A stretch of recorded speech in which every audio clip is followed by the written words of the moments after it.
Le temps est à la décision. Je voudrais quand même, parce que c'est la première fois qu'on se retrouve depuis le 2 juillet, pour vous rassurer que je vais bien.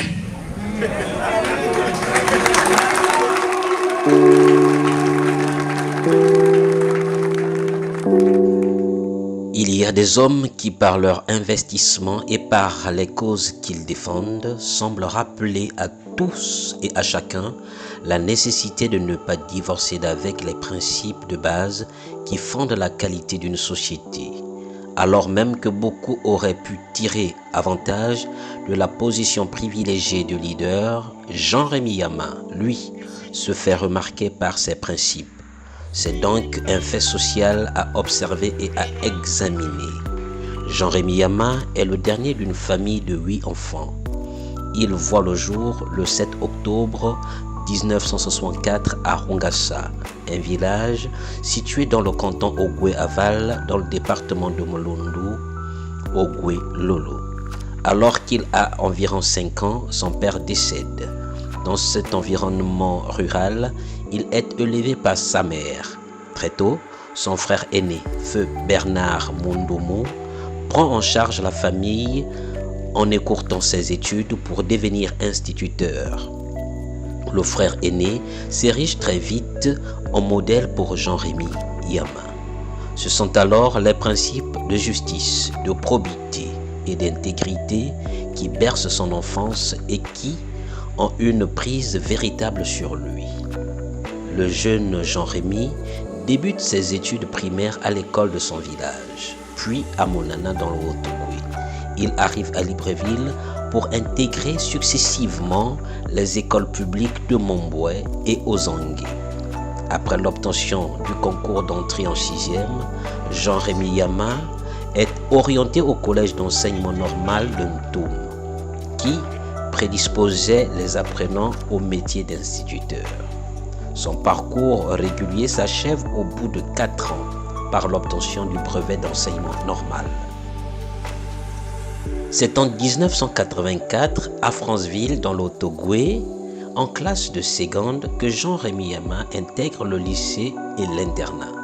Après 2 ans passés à Franceville, il rejoint le lycée Léamba en 1986 et obtient le baccalauréat série C.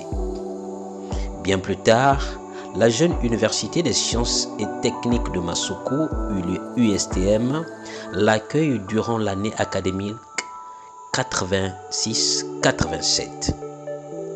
Durant cette année académique, éclate une affaire et engendre l'arrestation d'un étudiant de l'USTM sans motif clair et de son transfèrement à la prison centrale de Franceville.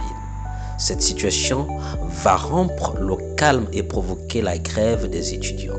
Le campus est occupé par les étudiants pendant plusieurs semaines avec à leur tête le leader Jean-Rémy Yama.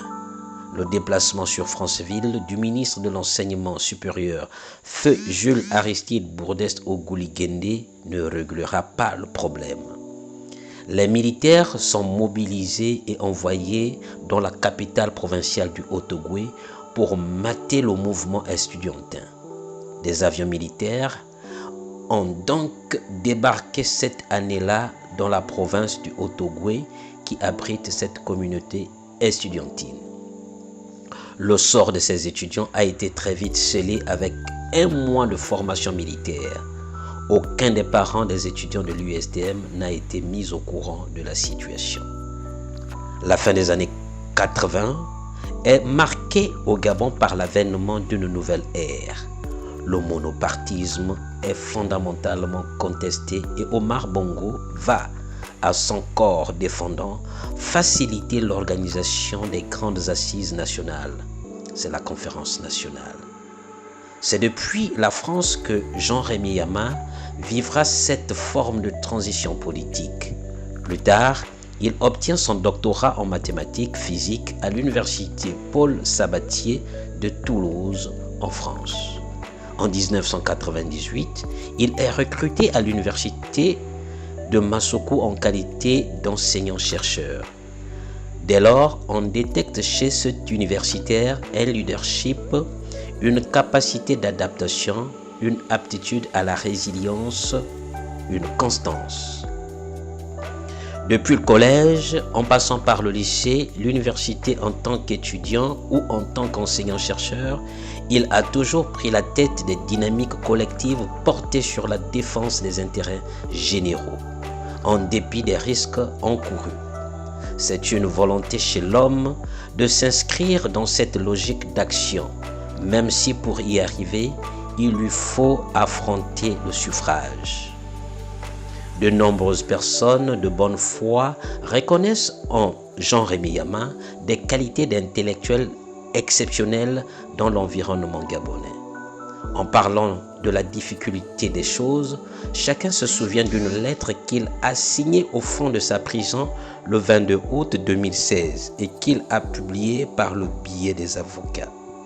Le 5 mai 2000, le collectif des enseignants et chercheurs du Gabon, né de la fusion de tous les collectifs d'enseignement supérieur et de la recherche scientifique, se met en place. Jean-Rémy Yama prendra également la tête de ce nouveau grand collectif. Le combat de Jean-Rémy Yama avec dynamique unitaire persiste dans la dénonciation de ce nouveau système de rémunération inabouti et exigeant dès août 2015 l'arrimage de la pension de retraite à ce nouveau système. Ce combat dérange. Il dérange les plus hautes autorités de l'État, puisqu'il met à nu le cynisme, leur incurie et les violations des droits de l'homme, en un mot, la malgouvernance chronique. Jean-Rémy Yama fait de plus en plus peur. Implantation au niveau national et les actions de dynamique unitaire inquiètent les pouvoirs publics. L'adhésion croissante des travailleurs et plus largement des Gabonais à son combat social à travers des mobilisations lors des assemblées générales et tournées syndicales achève de convaincre les détenteurs du régime de le mettre hors d'état de nuire. Dans cet ordre, l'appareil judiciaire aux ordres est à nouveau instrumentalisé dans l'affaire de la parcelle d'Angondje de la SCI Serpentin, qui restera pour longtemps encore le combat de vie, en dépit des entraves de toutes sortes, venant essentiellement de la puissance publique, y compris des accusations les plus étonnantes le mettant en cause. En février 2022, Jean-Rémy Yama a été ainsi kidnappé et abusivement placé sous mandat de dépôt pour abus de confiance en mars 2022 et en juin 2022 pour détournement de fonds dans une affaire de marché public passé entre la société immobilière dont il était co-gérant SCI Serpentin et l'État gabonais. En dépit de la vacuité des dossiers judiciaires, de l'errance des procédures et de son état de santé précaire, il est maintenu en prison. Mais cela ne l'empêche pas de démontrer à ses bourreaux sa détermination et la légitimité du combat qu'il mène. C'est ainsi qu'il décide, avec le soutien du mouvement Témoin actif, de se présenter aux élections législatives du 26 août 2023 dans le canton Ogoué-Aval face au candidat du Parti démocratique gabonais, député sortant de surcroît. Grâce à un soutien populaire exceptionnel, Jean-Rémy Yama, bien que détenu à la prison centrale de Libreville, déploie une campagne électorale relayée sur le terrain par les membres témoins actifs qui ont fait un maillage de territoire. Les électeurs affluent dans les bureaux de vote et accordent leur suffrage à Jean-Rémy Yama à hauteur de 64% malgré les tentatives de fraude vainement orchestrées. Jean-Rémy Yama est entré dans le livre Guinness des records en devenant ce 26 août 2023 le seul vainqueur à une élection législative en étant en détention préventive. Il a donc transcender les couloirs, le monde syndical, le monde citoyen et le monde politique. C'est donc un homme public au sens noble du terme.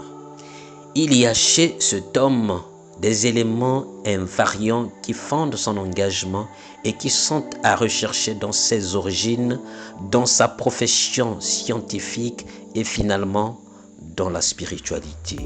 Les valeurs qui ont bercé son enfance sont celles liées à la justice, à la probité, à l'intégrité. D'abord, il tient ces valeurs de son défunt frère aîné qui lui-même les tenait d'une tradition enfouie au cœur des peuples qui se sont installés dans cette région du Gabon au bord de l'Ogooué. Jean-Rémy Yama est finalement celui qui rappelle à chacun de nous la nécessité de ne pas rompre avec ce que nous sommes fondamentalement. Sa constance est aussi le motif que beaucoup ont trouvé pour entretenir un espoir, celui de voir conserver le pacte éthique qui sous-tend l'existence d'une société de qualité. L'homme a certainement des défauts, c'est même sûr, mais ils sont littéralement écrasés dans le message subliminal qu'il envoie du fait de son courage.